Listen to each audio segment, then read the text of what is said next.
Itu makanya backgroundnya Mbak Firda itu ya, be brave enough to start a conversation that matters. Nah, Gitu. tahu nggak? Aku langsung kebayang apa Mbak Firda dari kalimat itu? Apa? Nagih hutang. Nagih utang apa nolak nagih utang? Nagih hutang itu, kebayang. Utang, ya. Itu conversation that matter ya. Terus banget gitu ya. Okay. Kalau dalam urusan keluarga, ini lagi banyak-banyaknya nih yang rebutan warisan. Banyak. Heboh ya? Banyak juga kalau ngelihat di media gitu. Aku ngelihat di media itu kok banyak banget ya orang sampai kayak begitu. Kayak di keluarga juga banyak loh. Kayak misalnya orang tua nggak cocok sama pacar anaknya. Oh iya. Gitu kan. Terus udah gitu pacar anaknya tuh yang nyerang orang tua.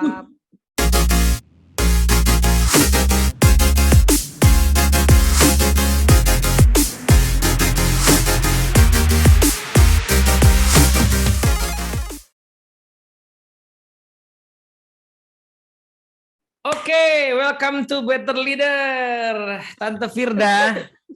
Welcome di sini, bertemu lagi setelah lebar. Iya, assalamualaikum warahmatullahi wabarakatuh. Waalaikumsalam warahmatullahi wabarakatuh. Kayaknya makin langsing ya, Mbak Firda ya. Kesini langsing. Apa karena rambutnya potong ya? Karena rambutnya dipotong ya, jadi kayak agak rampingan gitu ya. Tapi janganlah lihat yang lainnya gitu ya. Loh, saya emang nggak bisa lihat. Saya emang nggak bisa lihat yang lain, emang. Oh iya benar. Bukan wewenang saya. Oke, kita terakhir ngobrolin tahun baru ya yang sama Mbak Asri ya. Ya, tahun baru ya, tentang komitmen baru ya, gitu ya. Hal-hal baru ya. Baru ya. Suami baru ya kan waktu itu yang kita omongin kan. Serem ya. Pembahasannya sampai ke situ. Soalnya aku beberapa bulan ini memang bukan cuma Mbak Firda ya, mendapati beberapa teman yang dapat pasangan baru gitu ya. Alhamdulillah sih senang lihatnya ya. Jadi bisa berbahagia lagi ya. Dan tapi kali ini kita nggak happy kan wajahnya. Iya happy. Dan memang ya wajar lah, maksudnya memang happy, bukan yang tragis ya. Bukan, tapi yang memang happy kok. Jadi oke lah. Tapi hari ini kita mau ngomongin soal yang lain ya. Soal tema yang beda gitu ya, teman-teman semua. Mbak Firda ini kan sebagaimana teman-teman mungkin tahu di YouTube Dinamis videonya udah ada beberapa ya, udah lumayan bahasannya. Sempat yang sendiri juga ada ya, mungkin yang belum sempat nonton di browsing aja. Keahlian beliau ini termasuk yang masih sedikit yang menguasai di Dinamis ya. Kalau teman-teman kan tahu ya, Dinamis punya partner tuh dua yang gede ya, Frankie Covey sama Crucial Learning sekarang namanya, dulu namanya Vital Smart. Buku-bukunya Crucial Conversation, Crucial Accountability, kemudian Influencer ya. Nah, Firda ini satu dari sedikit orang yang sudah jadi master trainer. Master trainer untuk apa yang mana Mbak Firda? Apa semuanya? Crucial Conversations. Oh, Crucial Conversation. Jadi ini the first master trainer in Indonesia. Iya, temennya Master Yoda nggak sih? Iya kan, bener nggak di Indonesia master trainer pertama kan? Iya ya, serem juga ya, ngeri-ngeri sedep ya. Kalau certified trainer udah dari dulu ada ya. Ada. Nah, kalau master trainer kan berarti nanti bisa mensertifikasi orang lain ya. Ya. Jadi orang-orang kayak saya yang nggak punya SIM, yang butuh SIM tapi nggak bisa bahasa Inggris, aman sekarang. Iya ya, bisa dengan mudah kita sertifikasi Mas Teddy berikutnya ya. Betul, alhamdulillah ya. Oke, jadi selamat dulu buat Mbak Firda, teman-teman semua ya yang sudah jadi Master Trainer Crucial Conversation di Indonesia. Nah, hari ini kita mau ngambil mungkin apa ya, semacam sepotong ilmu sisinya Mbak Firda ya. Tapi kita mau kontekskan ke dalam situasi yang real ya, karena Better Leader kan ke arah sana. Nah, Mbak Firda punya cerita menarik nih teman-teman ya, soal situasi yang sangat krusial ya, yang dampaknya luar biasa, yang nanti ya ternyata butuh nih ya, butuh skill crucial conversation yang akan kita bahas ya. Situasinya boleh diceritain nggak Mbak Firda? Oke. Ini sih sebetulnya kita ngebahas tentang gimana sih kita menciptakan sebuah budaya speak up gitu ya. Karena kan budaya speak up itu kalau di Indonesia tuh suka banyak orang Indonesia tuh kan baik banget menurutku ya. Baik banget tuh dalam arti dia tuh sangat menghormati orang Ya, gitu. benar-benar. Tapi kadangkala saking menghormati orang dengan mengatasnamakan menghormati gitu ya, kemudian saking baiknya, kemudian akhirnya dia jadinya endingnya tuh kayak ya udah deh biarin aja, ya udah deh pasrah aja gitu ya. Sebetulnya kan speak up culture itu gimana caranya seorang leader bisa membuat situasi timnya itu mau ngobrol sama dia dalam situasi segenting apapun. Iya. Itu makanya backgroundnya Mbak Firda itu ya, be brave enough to start a conversation that matters. Gitu. Tahu nggak? Aku langsung kebayang apa Mbak Firda dari kalimat itu? Apa? Nagih hutang. Nagih utang apa nolak nagih utang? Nagih hutang itu, kebayang. Ya. Itu conversation that matter ya.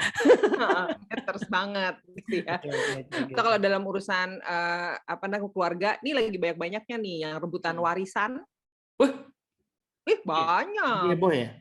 Banyak juga kalau ngelihat di media gitu, aku ngelihat di media itu kok banyak banget ya orang sampai kayak begitu. Kayak di keluarga juga banyak loh, kayak misalnya orang tua nggak cocok sama pacar anaknya.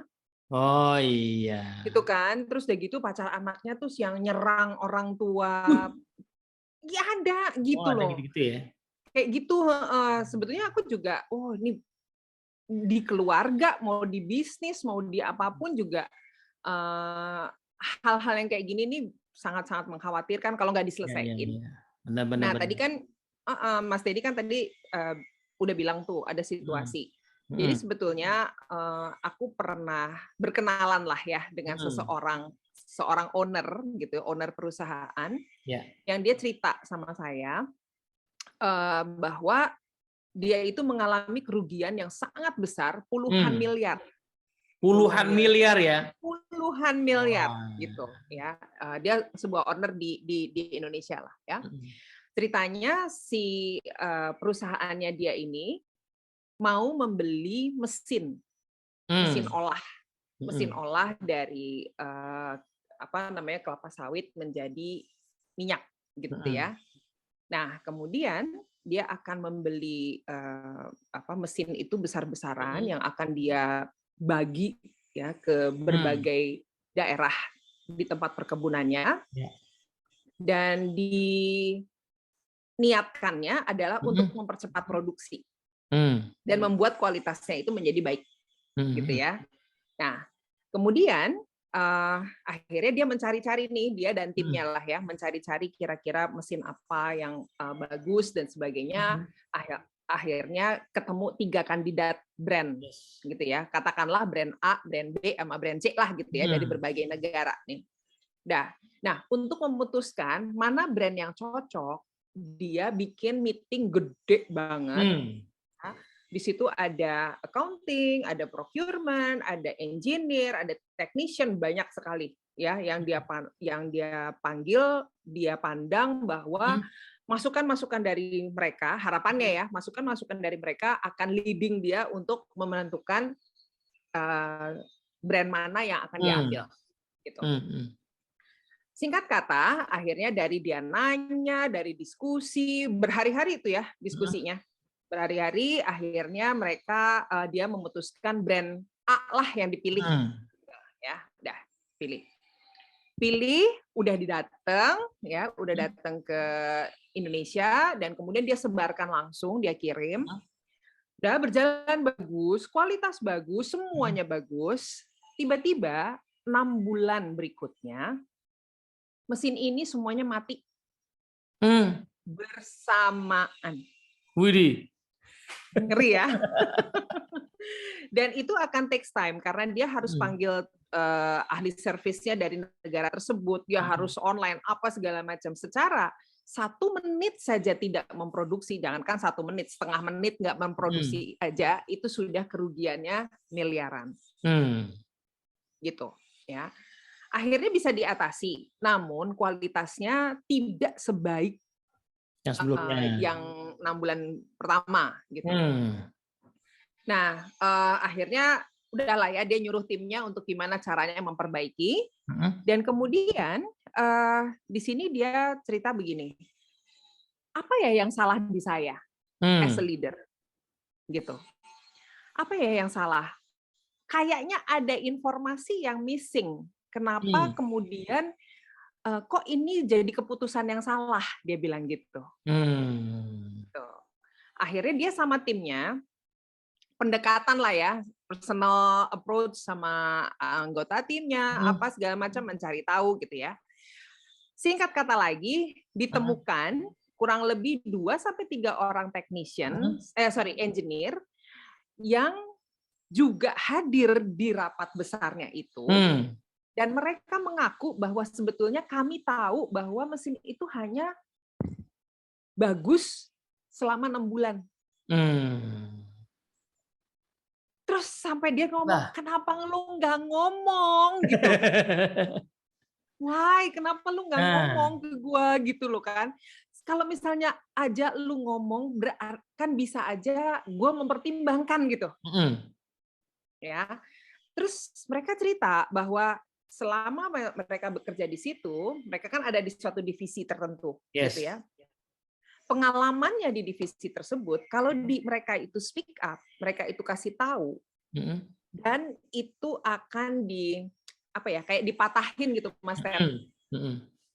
Sotoy lo tahu apa? Udahlah, gimana caranya bisa kerja gitu. Yang penting bisa ngerjain gitu. Jadi dipatahin terus. Jadi dia pikir pada saat big meeting itu kondisinya bakal sama nih, gue bakal dipatahin. Oke. Jadi apa ya, percakapan itu pertama kita bisa ambil beberapa poin ya. Pertama, percakapan itu ternyata berarti itu masuk poin yang di background Mbak Firda, itu sebenarnya conversation that matter ya, harusnya mereka ngomong. That matters-nya itu. Tapi kenapa, dan itu bisa menyelamatkan ya sebenarnya kerugian yang miliaran gitu, puluhan miliar. Tapi kenapa nggak terjadi? Nah, ada pengalaman nih ya. Jadi memang yang terbentuk adalah ya mungkin jadi sebuah kebiasaan ya, bahwa orang nggak biasa ngomong karena seringkali dipatahkan gitu ya. Mungkin pas dipatahkan itu nggak terlalu kerasa impact-nya segede itu ya. Tapi tumpukannya, kejadiannya baru pas urusan mesin ini. Mereka kayak punya perilaku, ya punya habit ya. Mendingan kalau misalnya ada meeting, ya udah iya aja. Oh iya, itu kok kayak nyindir saya itu ya? Emang lo banget ya, Ted? Lo ya kan? Iya aja, kayaknya iya aja biar cepet. Iya gitu kan, bener. Dan itu kalimat aku punya teman kuliah yang suka pakai kalimat itu, iyain aja biar cepet itu loh. Iya. Itu mendunia sih sebetulnya. Berat, ya kan? Tapi belum pernah tahu bahwa itu punya dampak miliaran. Sebetulnya kalau kita lihat dampak miliaran itu kan secara fisik ya, secara apa segala macam. Tapi kalau dilihat ya, sesuatu yang kita nggak pernah omongin, tapi kita ngerasa bahwa kok gue nggak enak ya nih ya, kayaknya gue harus ngomong deh. Nggak usah gitu deh, suami istri aja gitu kan. Ya kan, ada satu kebiasaan atau sesuatu yang nggak enak, kemudian ditumpuk, terus nggak usah ngomong deh gitu ya, biarin aja deh. Nanti kalau diomongin ribut. Iyain aja deh biar cepet, gitu ya. Iyain aja deh biar dia tenang, gitu kan. Sebetulnya kan yang matters-nya apa? Hubungan jadi jelek.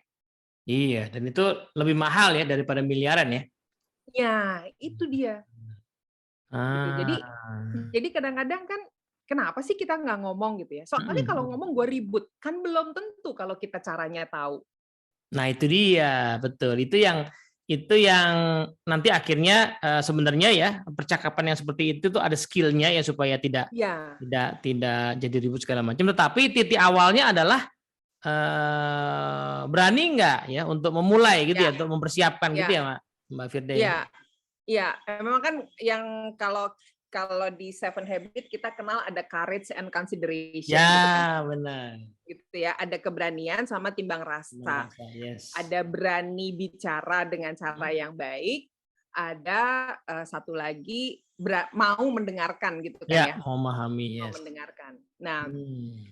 itu yang kadang-kadang kalau dilihat dari Better Leader Mas Teddy sama teman-teman lain kan ya, ada yang Mbak Ratna kalau nggak salah pernah bahas tentang niat gitu kan. Benar. Intensnya seperti apa gitu kan. Nah, sebetulnya kan intensnya kan adalah gue mau panjang nih hubungan sama dia gitu kan. Iya, benar. Saya Masalahnya kan, ya nggak mungkin ada orang yang punya niat ingin memendekkan hubungan ya. itu beda lagi ya. Atau yang tadi lah ya, si engineer itu kan nggak mungkin sebenarnya dia diam itu karena dia punya niat biarin saya ingin membuat perusahaan ini rugi puluhan miliar kan, dia nggak punya niat begitu kan ya. Sebetulnya enggak ya. Iya, tapi Sebetulnya dia juga lupa bahwa perilaku itu punya potensi gitu ya, punya potensi iya. untuk merugikan sampai ke sana ya. Iya. Hmm. Sebetulnya kenapa sih kalau misalnya nih ya, ada anggota tim kita nggak speak up, itu apa sih impact-nya? Nah itu dia tuh, itu. Kan sebetulnya banyak loh. Nggak ada trust kan antara leader sama anggota tim, jadi nggak ada trust. Terus mereka kayak udah menghindari aja segala percakapan yang genting dan penting itu tuh dihindari gitu. Yes. Jadi kayak misalnya ada kalau misalnya kita di alat berat lah gitu ya, ada part yang harus diganti, tapi nggak diganti-ganti. Wah iya tuh. Itu kan bahayanya kan Betul. ke keselamatan manusia juga kan. Nah iya, safety ya kemudian. Safety. Nah itu tuh kan kayak gitu. Terus kayak apalagi ya, ragu bahwa leader gue tuh nggak bakal dengerin gue dah. Sama dengan mungkin dalam konteks lain ya, Mbak Firda ya. Aku pernah mengamati ada leader yang timnya itu gonta-ganti ya, turnovernya tinggi ya. Karena dia punya satu behavior yang harusnya di feedback, tapi nggak ada yang ngasih feedback atau nggak ada yang berani ngasih feedback. Karena nggak pernah ada yang berani ngasih feedback sehingga turnovernya tinggi. Itu kalau dihitung kerugiannya sebenarnya banget, mahal juga ya. Mahal. Kalau sekarang kalau kita ngerekrut orang, terus kan kita mesti didik lagi, kita mesti apa lagi gitu kan, nambahin skillnya lagi dan sebagainya. Nah sebetulnya kan kalau misalnya speak up culture itu ada di tim kita, itu justru akan mengurangi turnover. Iya juga. Jadi salah satu ciri-cirinya justru itu ya, turnover ya itu apa namanya bisa terkendali ya, karena tadi ada trust yang cukup tinggi gitu ya, itu indikator dari trust ya. Betul, bisa mengantisipasi nih kalau ada kejadian-kejadian yang bakal gede banget. Yes. Sebetulnya kan itu kan, kalau speak up culture itu terbangun, pasti hal-hal tersebut ada gitu. Pun kalau kita misalnya mau memutasi orang, gitu kan, mutasi orang itu kan matters banget kan. Dari dari bisa kalau nggak bener caranya itu bisa dendam-dendaman gitu. Benar. Atau kita harus mem-PHK orang, itu kan sesuatu hal yang matters, apalagi zaman kayak begini kan. Iya. Nah, itu tuh kalau kita nggak tahu skill-nya, nggak tahu caranya dengan baik, setidaknya ya, walaupun orang sakit hati kan di PHK, sakit hati dimutasi gitu ya, jauhan sama keluarga dan sebagainya. Tapi kalau kita lakukan dengan cara yang baik, sakit hatinya nggak banget gitu loh. Iya benar. Ya orang masih bisa mengolah lah ya rasa nggak enaknya itu masih bisa. Tapi kalau terlalu berat ya, karena tadi ya nggak skillful kan berat buat ngolahnya. Ini kemarin isu yang menarik nih Mbak Firda. Ada satu peserta ya di satu kelas pas kita bahas soal certain behaviors of high trust itu. Ada kasus yang tadi tuh ya, kasus yang kalau mau mencat karyawan kemudian ada salah satu behaviornya kan kombinasinya adalah memberikan apresiasi atau menghargai segala macam. Berarti Pak kalau kita mau mencat harus sekalian mengapresiasi apa yang sudah dilakukan gitu ya. ya kan pasti ada lah ya. Orang kan kerja itu pasti ada hal yang dilakukan. Dan kenapa itu perlu ya karena kita nggak pengen juga proses pemecatan itu menjadi sebuah hubungan yang buruk selamanya menimbulkan dendam kan nggak pengen juga ya. Itu kan Betul. hanya karena dia kemarin performance-nya udah nggak bisa ditolerir based on standar company yang ada. Tapi kan bukan berarti dia itu seburuk-buruknya manusia. Kan nggak mesti gitu Iya, juga ya kan. nggak sehina itu kali ya. Iya gitu ya. Jadi ya meskipun kita umumin ke dia bahwa dia dipecat ya, tetapi kan sebagai sesama manusia kan ya who knows, kita nggak tahu nanti hubungan kita nantinya akan gimana ya. Iya, Mbak setuju, Firda. betul, betul, Oke. betul, Nah, betul aku sekali. mau menyoroti satu poin Mbak Firda ya. Berarti kasus yang tadi itu ya, kasus si engineer yang nggak berani ngomong itu, kalau ditarik ke belakang, ini bukan sesuatu yang tiba-tiba mereka nggak berani ngomong ya, tapi ini sebuah hasil dari sebuah budaya yang dibangun oleh leader yang tanpa sengaja mungkin ya, itu membangun Ya, budaya apa namanya, lawannya speak up tuh berapa tuh? Shut up gitu ya. Budaya diam ya. silence ya jadinya ya. Silence ya, budaya silence ya gitu Nah, ya. Tanpa sadar gitu ya. iya, iya soalnya kan ya itu kembali lagi orang Indonesia itu unggah-ungguh kalau bahasa Jawa ya. Unggah-ungguhnya, kemudian nggak enakannya gitu Ya, kan, ya, ya. baperannya itu tinggi Hmm. gitu ya. Jadi apalagi dalam beberapa etnis tertentu itu Ya. sangat-sangat dipegang sekali gitu. Tapi ada etnis lain yang bilang bahwa oh enggak, gue nggak usah diem-diem aja, pokoknya apa yang ada di kepala dikeluarin Diomongin. aja gitu. Hmm. Emang itu benar? Hmm. Apakah itu membuat kemudian jadi solve semuanya gitu kan? Nah itu. Ya enggak juga Itu. ya. Jadi ya terlalu diem juga nggak benar ya. Kemudian Betul. terlalu apa namanya ya, terlalu bukan terlalu speak up ya, tapi Hmm. terlalu defensif gitu ya dengan Hmm. hal atau kata-kata yang tidak baik juga nggak benar Hmm. juga gitu. Karena Ah. nggak terjadi dialog Yes, yes, yes. gitu. Jadi karena poinnya kan tadi ya, anggaplah di pertemuan itu si 3 orang tadi ngomong speak up ya. Tapi misalnya speak up-nya juga songong gitu misalnya ya, gayanya ya. Kan belum tentu juga Menghina, si direktur ini belum tentu juga dia bisa terima juga kan? ya, kayak kita Gitu. mau ngajak ngomong anak buah kita gitu ya, mau ngajak ngomong supaya meminta mereka untuk aktif berbicara dengan kita. Tapi caranya kita as a leader tuh ngomongnya gini, ngomong dong, masa gitu aja nggak bisa, gitu. Kapan sih lo ngomong gitu? Ntar lo diem-diem aja tiba-tiba ada sesuatu di belakang gue. Ya kan nggak, Heeh. orang mana mau ngomong digituin, Mas. Iya, iya, benar, benar, benar. Atau gini nih Mbak Firda, biasanya aku amatin, aku observasi ya. Oke, silakan Mbak Firda boleh kasih pendapat. Mbak Firda kan masih lihat-lihat situasi kan, baru mau ngomong. Jadi maksud saya gini loh Mbak Firda ya sebenarnya ya. Saya minta begitu berdebat. Jadi belum belum dia sempat ngomong udah gue perjelas lagi pertanyaannya, ya kan nggak jadi kan ya. Iya nggak jadi. Maksudnya gimana ya? Udah deh bapak aja deh ngomong gitu ya. Gue nggak Iya, usah deh, kayaknya gue nggak penting. iya benar. Nah, kalau gitu solusinya gimana nih Mbak Firda? Kalau ada leader yang mungkin ya habis nonton bagian awal tadi kemudian menyadari itu saya banget tuh. Ya kan? Timku tuh kejadian kayak gitu, belum sampai miliaran sih, tapi kejadian tuh kayak gitu tuh. Sementara saya sendiri juga bingung ya mau mengajak. Ini kemarin kejadian nih minggu lalu ya, leader yang ngomong gitu. Saya tuh pengen dapat feedback, tapi kenyataannya kalau saya minta nggak ada yang ngomong. Nah, gitu loh. Emang sih baiknya sih kita berangkat dari paradigma dulu as a leader ya, Mas. Paradigma gitu ya. Kadang-kadang banyak leader yang punya paradigma gini, nggak jadi masalah lah kalau mau anggota tim gue bicara kek, enggak kek, mereka kan udah gede ini, gitu. Mereka kan udah gede, tahu mana resikonya, tahu konsekuensinya, gitu ya. Tahu lah mereka mau melakukan apa gitu.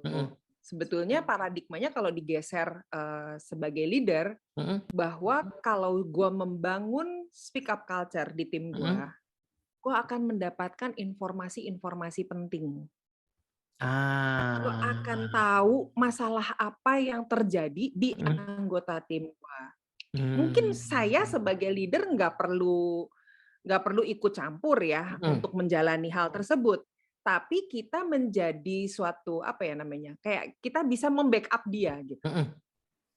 kalau misalnya anggota tim gue ada masalah, gue tahu nih sebetulnya dia masalahnya kenapa gitu. Nah, itu dia bener. Oke, jadi mindsetnya kan umumnya orang ya either ya suka-suka lah mereka mau ngomong apa enggak gitu ya. Nggak ada bedanya. Suka-suka mereka mau kerjanya gimana, yang penting Ya, misal. iya betul betul. Atau mungkin juga umumnya kenapa nggak bangun budaya speak up itu ya karena ya emang kayak gitu ya, orang-orang sini emang suka nggak ngomong gitu ya, memang susah Iya. gitu ya, mungkin gitu ya. Padahal kita pada dasarnya butuh tahu Iya. fakta Iya. yang sebenarnya terjadi supaya kemudian bisa take action gitu. Iya. Salah satu yang membuat kenapa anggota tim kita nggak achieve, kenapa anggota tim kita nggak perform. Salah satunya ya, kontribusinya adalah kita nggak encourage mereka untuk speak up. Gitu. Jadi ada penolakan, ada defensif dari anggota tim kita. Nah, sebetulnya kenapa sih orang itu defensif? Karena sebetulnya kan ngelihat kitanya gimana, leadernya gimana, cara bicaranya pada saat kita menjalin hubungan sama dia gitu. Yes, karena bisa jadi tanpa sengaja leader itu menciptakan suasana yang orang mungkin belum nyaman ya, nggak ngerasa aman buat ngomong gitu ya, Mbak Firda ya. Nah, ya itu dia, rasa aman itu tuh sangat penting, Mas Teddy. Karena orang itu mau berdialog kalau dia itu ngerasa aman. Aman ya. Aman tuh kayak gini, kayak misalnya gue kalau bicara sama Bapak, saya ini anggota tim ya, bahasa anggota tim. Saya sebagai anggota tim mau ngomong apa aja sama leader gue dan mereka akan mendengarkan. Nah, iya juga sih. Nggak nuduh balik. Iya. Aku punya dulu. Aku punya dulu leader. Di Dunamis, sekarang udah pensiun. Nah, itu saya sangat terkesan sama dia. Dia itu selalu bilang, ya, almost every day dia ngomong gini, pintunya terbuka ya. Siapapun yang mau ngobrol sama saya, bilang aja. Gitu. Pun kalau misalnya dia lagi sibuk, aku datang, saya selalu ngomong, permisi Pak, saya mau bicara.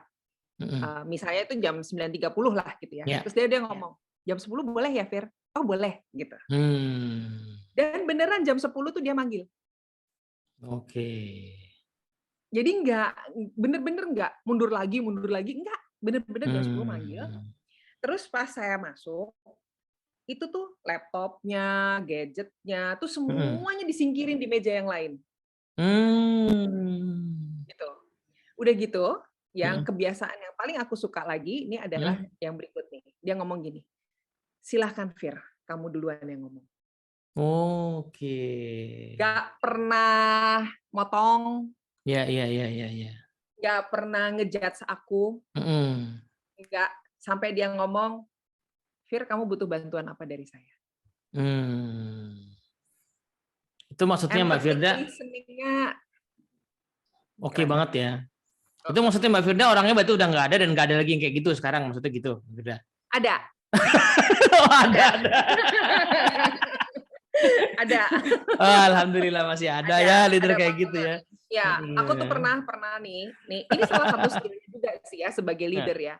Leader tuh peka sama perubahan wajah, perubahan wajah yang mencerminkan emosi dari anggota timnya. Peka. Kenapa? Pada saat aku waktu itu ketemu salah satu leader tertinggi di Dinamis, lagi di lounge, dia lagi baca koran nih padahal. Saya lagi baca koran, terus saya lewat. Saya memang ada sesuatu yang yang pengen cerita tapi nggak tahu masih apa gitu ya tentang kondisi gitu ya, tentang situasi gitu ya. Terus tiba-tiba saya ngelihat dia tuh berhenti gitu, berhenti di kursi depannya dia, tapi saya berdiri, dianya duduk lagi baca koran. Terus dia kayak ngerasa ada orang kan di depannya dia.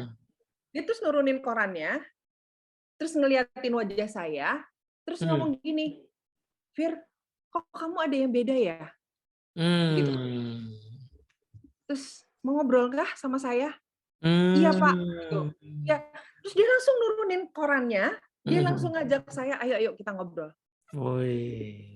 Beneran itu adalah experience pengalamanku yang nggak pernah akan aku lupain. Berkesan ya, berkesan banget ya. sangat, sangat. Dan ini poin menarik nih, Mbak Firda, karena aku mikirnya begini, berarti itu kan sebuah keterampilan yang perlu dikuasai ya, membaca situasi dengan diasah. Nah, tantangannya memang tidak semua orang untuk alamiah punya hal kayak gitu ya, meskipun bisa dilihat tapi nggak semua orang alamiah. Itulah sebabnya kalau kita lihat di Crucial Learning kan risetnya begitu ya, risetnya tuh skill ngajak kita belajar skill banget karena memang tidak semua orang alamiah punya kayak gitu. Sebagian orang mungkin ada kecil ya yang alamiah ya bisa baca ekspresi, peka gitu. Itu sebagian yang lain mungkin termasuk tadi ya leadernya para engineer tadi yang suka mementahkan itu barangkali nggak terampil, bukan karena berniat buruk ya, cuman nggak terampil dan belum berlatih. Nah, disinilah jadi krusial untuk kita latihan ya, termasuk tadi itu ya, bagaimana mengenali situasi, bagaimana mengenali apakah tim kita itu udah aman belum ngobrolnya sehingga terbuka. Ya, ciri-cirinya adalah hal-hal yang sensitif itu bisa keluar gitu ya. Karena kalau yang keluar tuh yang aman-aman, yang proper aja, jangan-jangan itu belum aman ya kan? Jangan-jangan ada yang nggak diomongin gitu ya. Betul. Jadi memang salah satu skillnya adalah kan kalau anggota tim kan kadang-kadang bergumul sama emosinya sendiri. Harapannya kan adalah seorang leader itu lebih settle lah dalam segi emosi ya, gitu. Nah sekarang kalau misalnya kita as a leader, dia memang melihat bahwa nih anak buah gua atau anggota tim gua kayaknya nggak seperti biasa. Itu emang harus diasah ya kayaknya ya. Yes, benar. Ya kayak misalnya gini deh sama Mas Teddy sama anaknya deh gitu ya. Yang tadinya ceria gitu kan, tiba-tiba sedih. Kan pasti nanya kan? Iya. Kenapa gitu? Iya.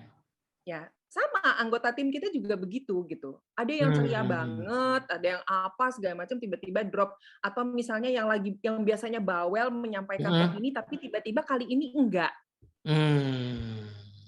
Perubahan yang seperti itu ya. Maksud kita nggak kenal sama anggota tim kita, kayak kita nggak kenal sama anak kita kan nggak mungkin kan. Ya, atau kenal tapi nggak tahu cara nanyanya, nggak tahu cara memancingnya, cara meresponnya ya. Ya, itu juga begitu. Nah, itu salah satunya memang mengenali. Sekarang gini, caranya gimana sih gitu kan ya? Caranya kita tahu atau lebih peka lagi sama orang yang ada di depan kita. Misalnya deh kita lagi mau ngajak ngomong seseorang gitu ya. Kenapa performance-nya kok nggak capai target misalnya gitu ya. Kan kita bisa lihat di wajahnya loh, Mas. Yang kelihatan aja. Tiba-tiba keringetan. Ya, tiba-tiba keringat dingin gitu. Atau pas ditanya nggak tahu Pak gitu kan. Itu adalah perilaku atau sikap-sikap yang tergolong dalam yang kita katakan adalah sikap diam, Mas. Yes. Silence gitu. Itu ya. Silence. Atau orangnya tadinya baik-baik aja, bijaksana aja, tapi terus ngotot melulu. Defensif terus. Itu kan adalah sebuah perubahan. Ya. Jadi mungkin kita tidak kenal banget dia, tapi secara general kita kenal, tapi pada saat kita bicara dengan dia, kok ada yang berbeda secara signifikan ya? Nah, yes. Jadi kenali perubahan emosi, perubahan situasi gitu ya. Iya. Gitu. Terus ngomongnya tiba-tiba bergetar, itu kan bisa kita lihat kan langsung. Ini menarik nih Mbak Firda, karena kadang-kadang ya, misalnya anggaplah contoh yang tadi itu ya, Mbak Firda, timku biasanya diem, tiba-tiba ngotot, ya kan. Nah, yang ku amati adalah kadang responnya gini, kenapa sih hari ini ngotot banget, gitu. Itu kenapa? Iya, tapi bukan dalam arti bukan pengen tahu atau empati ya, tapi lebih gitu ya. Akhirnya kan nggak keluar juga, malah makin ngotot ya, malah makin ini kan. Iya, ya makanya kalau kita nggak kuat-kuat niatnya kita, nawaitunya kita gitu kan ya. Jadi kayak kayak ada istilah begini nih, lo jual gue beli. Nah, ya. Gitu. Secara kan niatnya kita sebetulnya kan mau ngajak berdialog. Yes. Bukan ngajak berantem. Nah, itu dia tuh. Ya kan? Jadi kadang-kadang lupa ya niat itu bisa bergesernya karena itu ya kata reaktif merespon situasi. Ya. Iya. Jadi bukannya oke ini ada perubahan emosi nih, saya pengen berdialog ya, tapi lebih ke merespon aja emosinya itu. Atau kebalikannya tadi tuh ngomong dong, diem aja, justru banyak ngomong biasanya gitu. Loh justru dia diem aja itu ada sesuatu. Ada sesuatu yang membuat dia gundah gulana. Iya, kok malah dipaksa gitu ya, dan dengan cara begitu ya jadi nggak keluar ya. Susah ya. Nah itu sebetulnya pada saat kita menangkap, kan kalau orang berkomunikasi itu sebetulnya kita paham konten orang lain, itu sebetulnya nomor 2, Mas. Nomor 1-nya kan adalah memahami perasaannya kan. Iya, benar. Gitu. Nah, pada saat itulah kemudian kita masuk untuk menciptakan apa ya, supaya dia ngerasa aman lah sama kita gitu. Baru di situ tanya, kok sepertinya kayak ada yang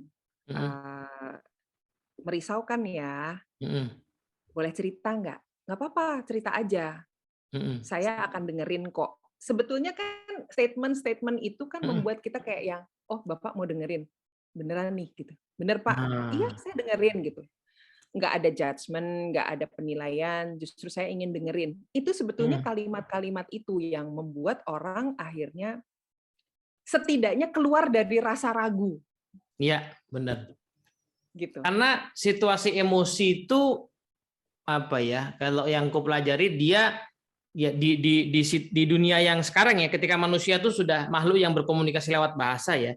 Jadi emosi itu kayak terkait dengan sesuatu yang bisa kebuka kalau ada kalimat yang membuka itu gitu kan. Nah, jadi dia ragu mau ngomong mau nggak mau ngomong mau nggak mau ngomong mau nggak gitu ya, terus tiba-tiba dibuka dengan kalimat tadi gitu ya.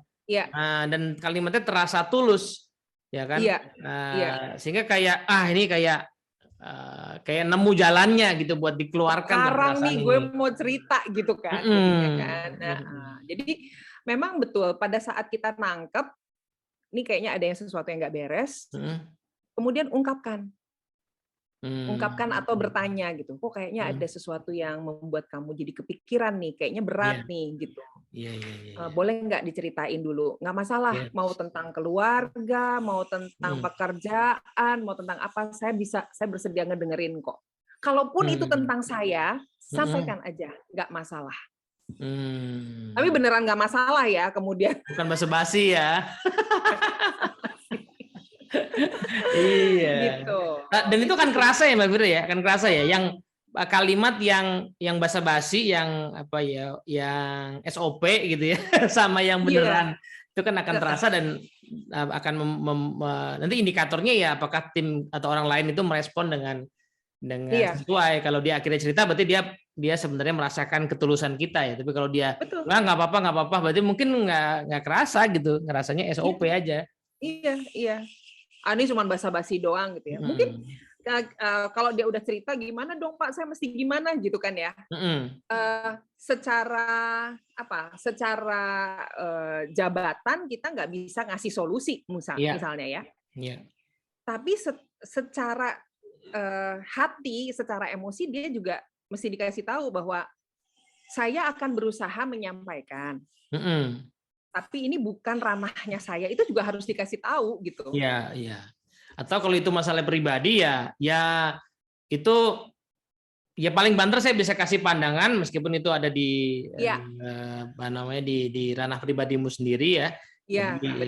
Kalau kamu butuh ya saya coba kasih pandangan. Saya ada sih pandangan, tapi itu terserah kamu ya. Seperti itulah kira-kira ya Mbak Firda ya. Yes, betul.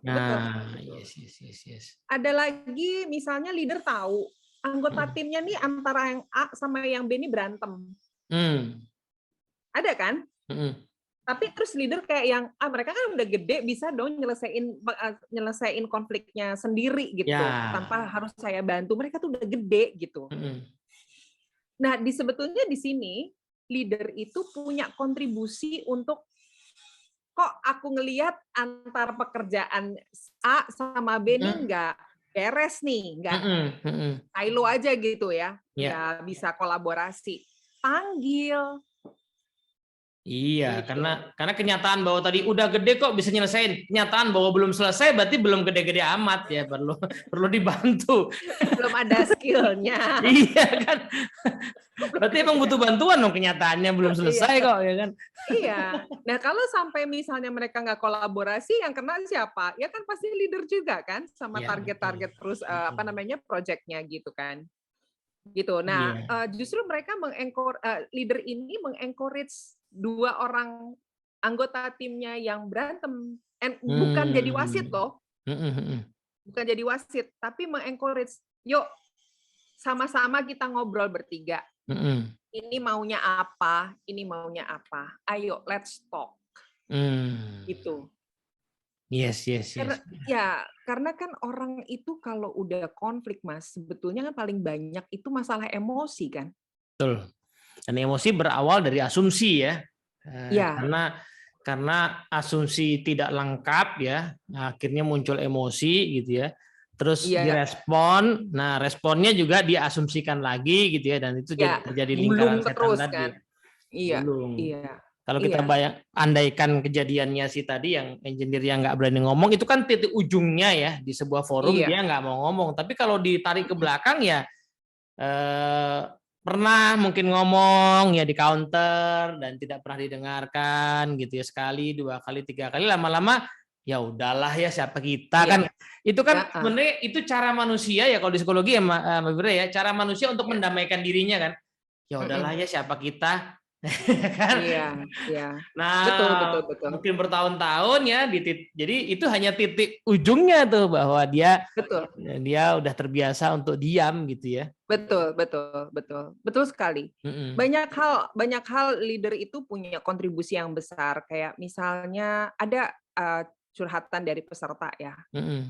ada satu 2 anggota tim saya yang emang nggak suka ngomong. Hmm.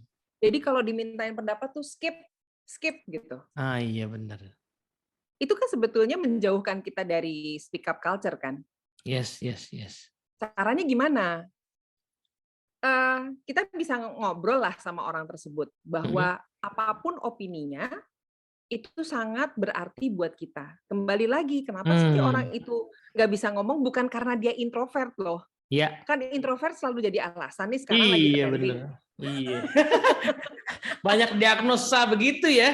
Gue Introvert, introvert, extrovert, tapi iya. senengnya hahaha gitu kan. Iya. Introvert hanya kalau di meeting gitu kan. Iya. Jadi, sebetulnya bukan karena orang itu, apa namanya, nggak mau bicara kemudian kita singkirkan aja atau udahlah biarin aja gitu ya, Mm-mm. nanti waktu saya banyak terbuang lah, apa segala macam, enggak loh. Hmm.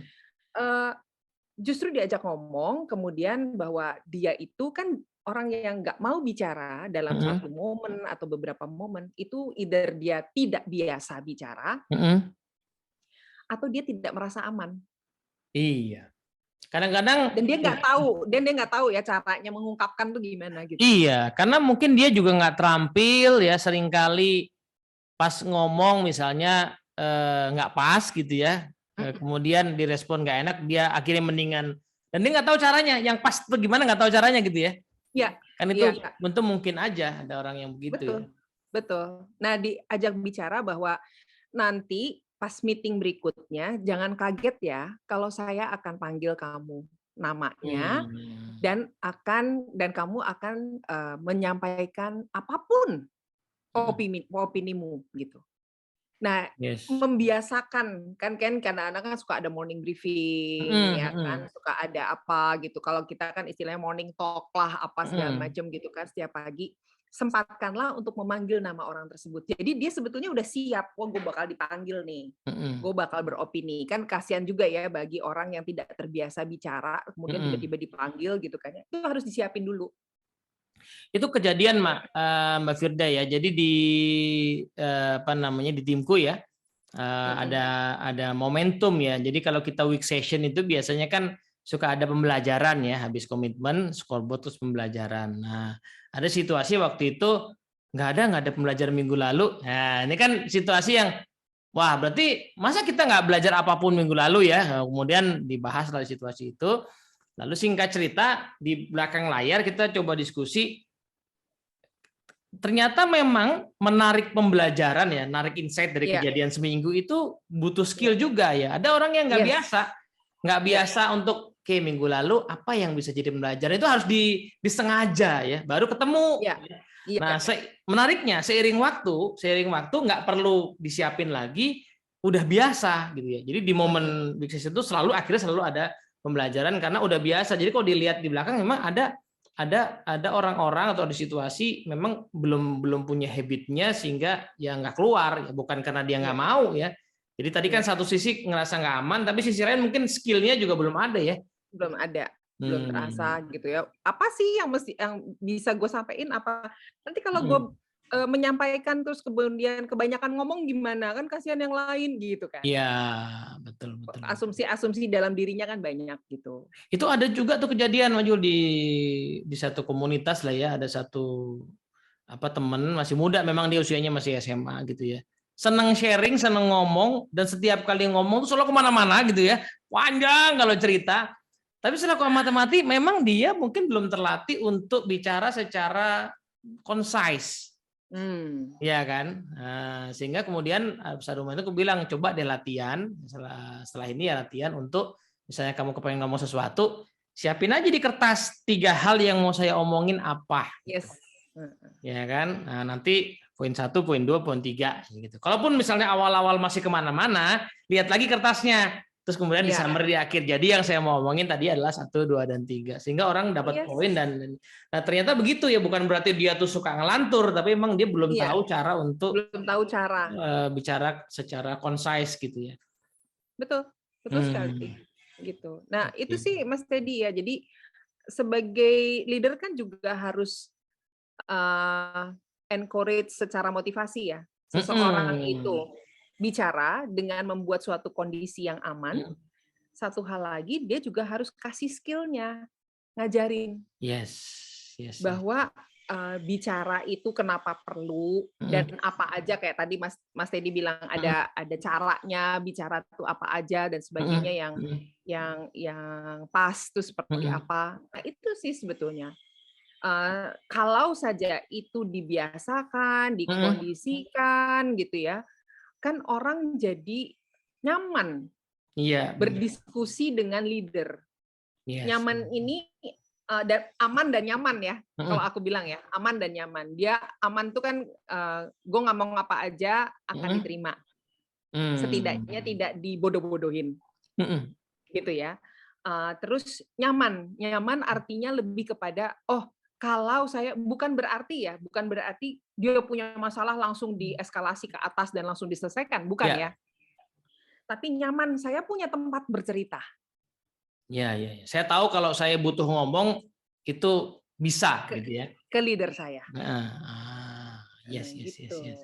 Jadi tidak terjebak dalam situasi ya, dia kepengen ngomong tapi kayaknya nggak enak gitu kan. Itu kan nanti kalau ditumbuk-tumbuk ya at the moment tadi tuh ya, ledakannya yang tadi tuh 3 engineer tadi ledakannya bukan ledakan yang keluar, tapi ledakannya silence ya, dia diemin aja.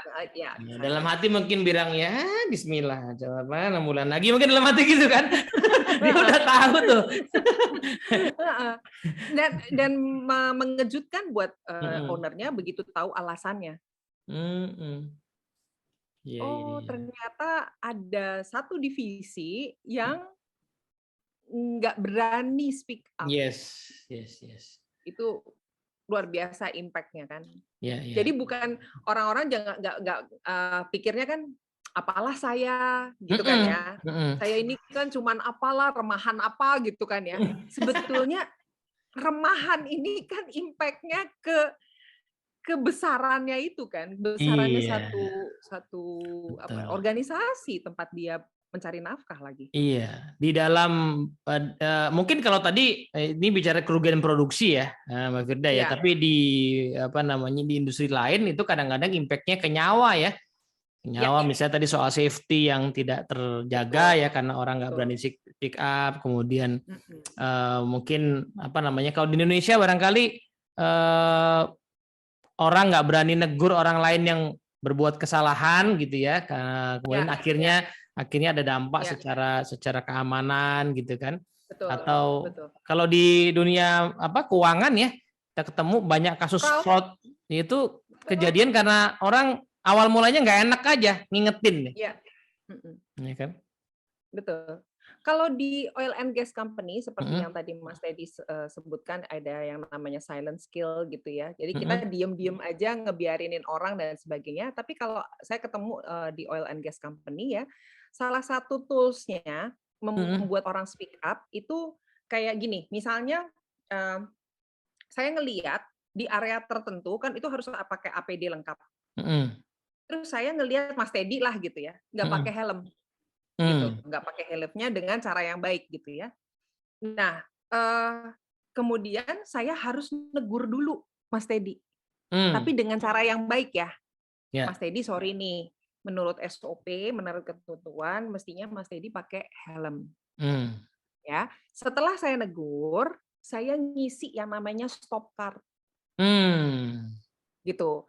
Jadi Firda negur Teddy karena tidak pakai helm mm, gitu ya. Nah, stop card itu akan dimasukin ke kayak kotak amal gitu, mm-mm, kayak kotak gitu ya. mm-mm, Nah, stop card itu atau kotak itu akan setiap jam 3 sore itu mm-mm, diambil ya oleh bagian safety dan mm-mm, kemudian diajak dialog, Mas. Diedukasi mm. gitu. Jadi Iya, bukan iya. langsung dihukum ya, Oh iya, tapi karena diedukasi. kalau dihukum jadi muncul rasa tidak aman lagi ya, Nah, iya kan? gitu. Tapi pastinya sosialisasinya juga kenceng ya. Ya benar-benar. Step-nya jelas gitu Iya, ya. Itu iya, harus iya. ditegur dulu, harus apa. Jadi orang tuh udah tahu nih kalau ada orang datengin dia gitu ya, menegur, oh itu akan larinya begini, akan Mm. seperti apa dan sebagainya gitu. Wah itu, Sistem lagi-lagi ya. iya itu berarti kalau itu mau diterapkan dalam konteks ya memperbaiki situasi lalu lintas Indonesia gitu agak panjang ya, karena proses melatih skill menegur gitu ya. Jadi apa namanya? Aku kan suka ngamatin tuh Tante Firda. Jadi di dekat rumahku tuh suka ada putaran yang orang tuh ya makin lama makin sering dan orang terbiasa untuk ngelawan arus. Dan itu seringkali Padahal nggak mengagetkan boleh. berbahaya. Jadi ya mereka makin lama makin konsisten untuk melawan arus. Aku juga makin konsisten untuk kunyalin klakson aja.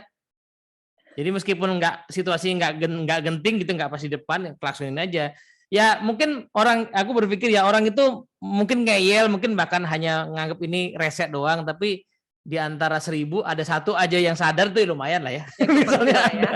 habis gimana kan? Habis gimana Ngobrol nggak setiap bisa hari juga ya. Benar, kejadian gitu benar. kan. Ya itu apa namanya? Tapi barangkali itu tumpukan juga ya, tumpukan dari Ya, memang ya di Indonesia itu soal silence ya dan apa namanya ke ketidaknyamanan orang untuk bicara itu memang bicara. sesuatu yang udah jadi budaya tapi terlalu meluas ke bidang-bidang yang harusnya nggak begitu ya. Dan Gitu ya. didiemin. Ya Didiemin. kan. Jadi kayak tadi ya fraud, korupsi itu Ya, kupikir juga ya, tidak tiba-tiba terjadi besar ya, tetapi mungkin ya, dari kecil-kecil yang orang kemudian diem-diem aja. ya. Ya, awal mulanya mungkin ada perasaan nggak enak di hati ya, tapi lama-lama kalau udah Betul. terbiasa jadi nggak ngomong gitu ya, Iya, sampai betul, kemudian betul. besar ya. Iya. Ya kayak kita ngelihat teman kita melakukan sebuah kesalahan, Mm-mm. ya baiknya kan kita sampaikan kan, Mm-mm. gitu. Kalimat-kalimatnya juga memang kalau mau menyampaikan sesuatu yang genting tuh memang kita mesti pikirin dulu. Mm-mm. Bagi yang tidak terbiasa, saya sangat anjurkan untuk Mm-mm. dicatat dulu. Nah itu dia. Catat dulu, kalau mau ngomong apa, gitu. Mm-mm. Kalau ada sesuatu yang misalnya aku nggak setuju sama Mas Teddy gitu ya, tapi Mm-mm. aku diemin ya gitu kan, itu kan mengganggu diri kita kan. Mm-mm. Kalau kalau bisa, kalau memang kita belum terbiasa ngomong nyatet dulu aja. Dan kalau perlu diskusi sama orang lain yang ngerti tentang kalimat gitu ya, Mm-mm. gue mau ngomong sama dia tentang ini, kalimatnya begini, kira-kira menyakiti hatinya enggak? Ya karena kalau kebalikannya ya, Mbak Firda ya, Mm-mm. gue mau orangnya ngomong aja. Nah itu kadang-kadang juga akhirnya nggak kena juga ya. Ya, karena yang dia sampaikan itu hanya message-nya doang. Iya betul. Message-nya dirinya doang gitu kan. Mm-mm. Tapi consideration untuk atau apa ya namanya, kemauan kita untuk ngedengerinnya nggak ada. Iya, iya, iya. Jadi teman-teman semua ya, kalau kita summary ya, jadi kesannya ya, tadi ya kisah-kisah tadi ya, dampak dari budaya terbuka yang terbangun itu kan mungkin momentumnya pendek sekali ya, momentum pada saat rapat besar tadi, momentum pada saat kita mau nyampein masukan, ya kesannya kan pendek-pendek aja, tapi sebenarnya di balik itu ada keterampilan yang memang tidak semua orang langsung menguasai. Jadi ya kita sadari aja ya, kalau rasa-rasanya saya ada di kutub yang mana nih, either saya itu cenderung diam, silence, atau saya cenderung keras ya, ngomong, protes, resistensi. Nah, dua-duanya itu menandakan bahwa saya itu nggak skillful ya, belum skillful. Tim saya juga begitu ya, Mbak Fida ya. Kalau saya lihat tim saya cenderung silence atau violence gitu ya, cenderung keras, berarti itu menandakan mereka nggak skillful ya.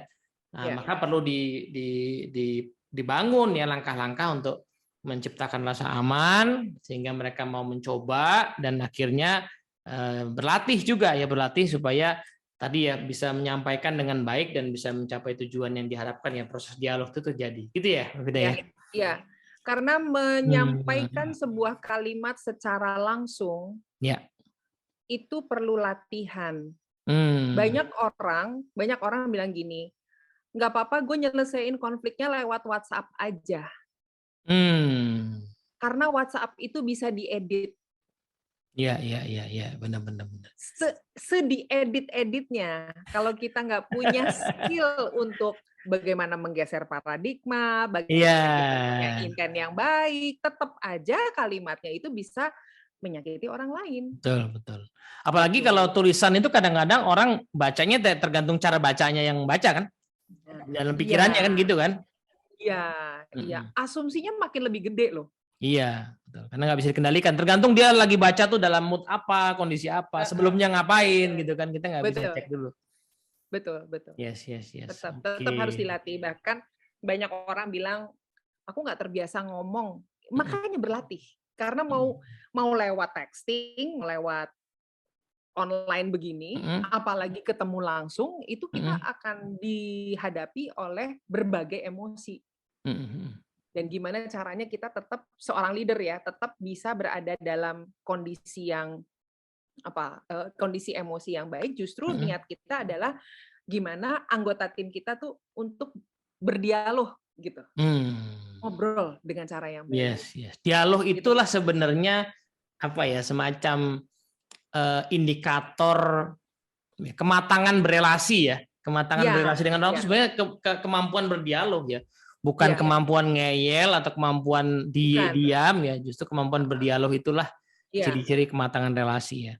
Bukan kemampuan lu harus nurut gue ya. Iya, betul. Gitu, bukan.